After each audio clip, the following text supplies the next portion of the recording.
America అధ్యక్ష ఎన్నికల వేళ భారత ప్రధాని మోదీ అమెరికా పర్యటన ఖరారైంది. ఈ మేరకు ప్రధాని మోదీ 3 రోజుల అమెరికాలో పర్యటించనున్నారు.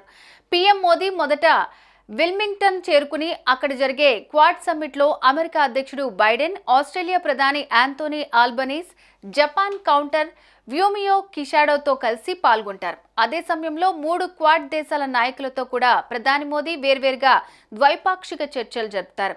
గాజా మరియు ఉక్రెయిన్లోని వివాదాలపై చర్చించడమే కాకుండా ఇండో పసిఫిక్ ప్రాంతాల్లోని శాంతి, స్థిరత్వాన్ని నిర్ణయించడానికి సభ్య దేశాల మధ్య సహకారాన్ని పెంపొందించే మార్గాలపై క్వాడ్ సమ్మిట్ చర్చిస్తుంది.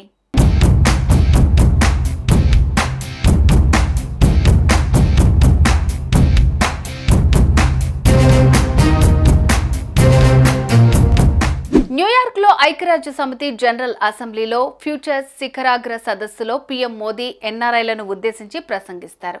టెక్నాలజీ రంగంలో పనిచేస్తున్న అగ్రశ్రేణి అమెరికన్ కంపెనీల సీఈఓలతో రౌండ్ టేబుల్ కాన్ఫరెన్స్ లో పాల్గొననున్నారు. ఇండో పసిఫిక్ ప్రాంతంలో శాంతి, ప్రగతి, సుస్థిరతపై క్వాడ్ సమ్మిట్ ప్రత్యేక దృష్టి సారిస్తుంది. ఆరోగ్య భద్రత, వాతావరణ మార్పులు, అభివృద్ధి చెందుతున్న సాంకేతికత, మౌలిక సదుపాయాలు, కనెక్టివిటీ, యాంటీ టెర్రరిజం, మానవతా సహాయంపై నేతలంతా చర్చిస్తారు.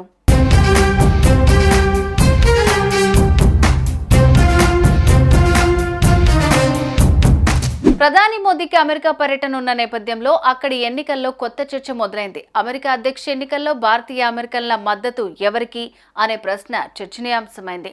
భారతీయ మూలాలున్న కమలా హ్యారిస్ కి సపోర్ట్ గా నిలిస్తే ఆ మద్దతు తనకు కావాలనుకుంటున్నారు రిపబ్లికన్ పార్టీ అభ్యర్థి డొనాల్డ్ ట్రంప్.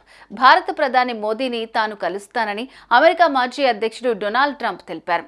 మిచిగాన్లో ఎన్నికల ప్రచారం నిర్వహించిన ట్రంప్ ప్రధాని మోదీ అద్భుతమైన వ్యక్తి అని ఆకాశానికెత్తేశారు. అమెరికాకు వస్తున్న ప్రధాని మోదీను కలుస్తానని ట్రంప్ ప్రకటించారు. అయితే ఇరువురి భేటీకి సంబంధించిన వివరాలను మాత్రం ఆయన వెల్లడించలేదు. ప్రధాని మోదీ, డొనాల్డ్ ట్రంప్ చివరిసారిగా 2020 ఫిబ్రవరిలో కలుసుకున్నారు.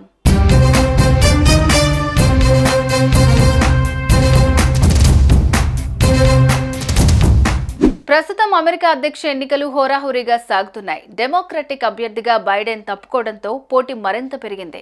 ఆయన స్థానంలో బరిలో నిలిచిన కమలా హ్యారిస్ కే విజయ అవకాశాలున్నాయని పలు సర్వే సంస్థలు స్పష్టం చేస్తున్నాయి.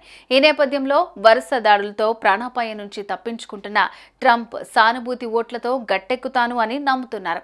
ఇక ఇండియన్ మూలాలున్న కమలా హ్యారిస్ కే ఎన్ఆర్ఐల ఓట్లు గంపగుత్తుగా పడతాయని విశ్లేషకులు అంచనా వేస్తున్నారు. అయితే ట్రంప్ గెలవాలంటే ఈ ఓట్లు కూడా కీలకం. ఈ నేపథ్యంలో ట్రంప్ ఏ చిన్న అవకాశాన్ని వదిలిపెట్టకుండా ఎన్ఆర్ఐ ఓట్లను ఆకర్షించేందుకు అమెరికా పర్యటనకు వెళ్తున్న ప్రధాని మోదీని కలిసేందుకు ఎదురు చూస్తున్నారు.